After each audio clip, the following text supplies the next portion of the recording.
Pas Prishtinës, zëvendës presidenti Amerikan Joe Biden shkoi në Sojev, ku djali i tij u nderua post-mortem. Bashkë me 2 fëmijët e djalit të ndjerë dhe nënën e tyre, përëruan rrugën me emrin Joseph Beau Biden në afërsi të kampit ushtarak amerikan Bondsteel. Biden konfirmoi edhe një herë mbështetjen e SBA-s për Kosovën. Zëvendës presidenti Amerikan Joe Biden së bashku me familjen e tij të shoqëruar edhe nga presidenti Hashim Thaçi dhe kryeministri Isa Mustafa, para se të marrin pjesë në ceremoninë e vënies së emrit të djalit të ndjerë të nën presidentit Biden, Beau Biden, të rrugës nacionale Gjilan Ferizaj. U ndalën fillimisht para memorialit të ngritur skaj kësaj rruge në nderim për kontributin e tij të dhënë për Kosovën.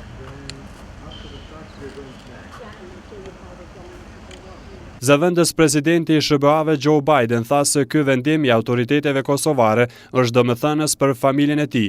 Ai evakuoi kujtime nga vizitat e mëparshme që kishte së bashku me djalin e tij në Kosovë. Ky është një qas paksa edhe i ëmbël edhe i hidhur, sepse jemi me të vërtet tepër mirënjohës dhe të përullur dhe të prekur. Por e vërteta është se e kam vizituar këtë rajon shumë herë. Njëra ndër vizitat më të thënë se ishte në vitin 2001, ishte në janar, në dimër, dhe ishte me mua në ulset e prapme të asaj veture dhe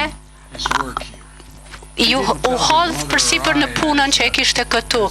Nuk na tregonte as gruas as nënës tij as mua që ishte dalë vullnetar për të qenë përfaqësues i Departamentit të Drejtësisë, për të përfaqësuar këtu, për të ndihmuar në trajnimin e prokurorëve dhe gjyqtarëve vendar. Zëvendës presidenti Biden tha se Kosova është vend i ri, por jo aq i ri sa për ta ditur se çfarë meritojnë qytetarët e saj. Çka e meritojnë ata? Vlerat themelore të integritetit, shërbimit, meritës e jo privilegjit duhet të nevojiten edhe prej atyre që qeverisin, por edhe për ata që qeverisen. Dhe ta themi edhe pak më ndryshe një citat të djalit tim. Sundimi i ligjit është maksima e barazis. Çdo njeri i nënshtrohet të njëjtave ligje dhe përballet me të njëjtat pasoja nëse i shkel ato ligje. Kjo maksim thotë që pa përjashtim askush nuk është mbi ligjin, as nën të. Dhe kjo nuk vlen vetëm për njerëzit, vlen edhe për bizneset, institucionet, zyrtarët e zgjedhur dhe gjyqësorët.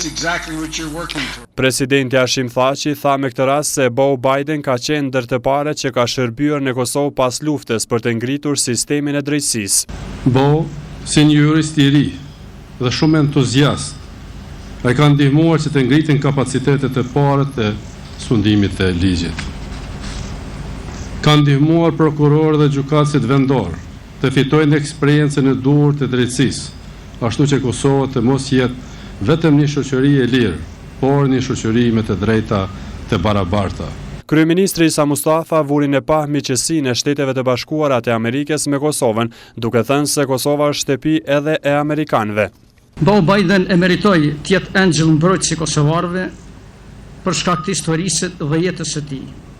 Sipas traditës tonë, shtëpia kosovarit është shtëpia mikut të tij. Ju tashmë jeni miqtë e Kosovës. Nuk keni nevojë për ftesë të vini në Kosovë, sepse ju tashmë vini në shtëpinë tuaj. Në fund të kësaj ceremonie, zëvendës presidenti Joe Biden prezantoi edhe familjen e tij para të pranishmëve.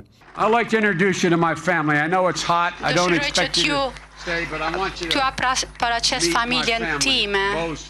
Familjen e Bos. Ky i riu këtu nuk po plaket, është 10 vjeç. Ky është Hunter Biden, djali i Bos. Nëse dëshironi që të shihni se si që është dukur Bo kur ka qenë 10 vjeçar, kështu është dukur. Natalie 12 vjeçare, vajza e Bos, dhe kjo është Helly, gruaja e Bos, dhe ky është djali im Hunter, i cili ka më shumë kuraj se tër familja ime, motra ime Valeria, dhe unë jam burri i Gjillit, Joe. Ashtu më njohin në Washington.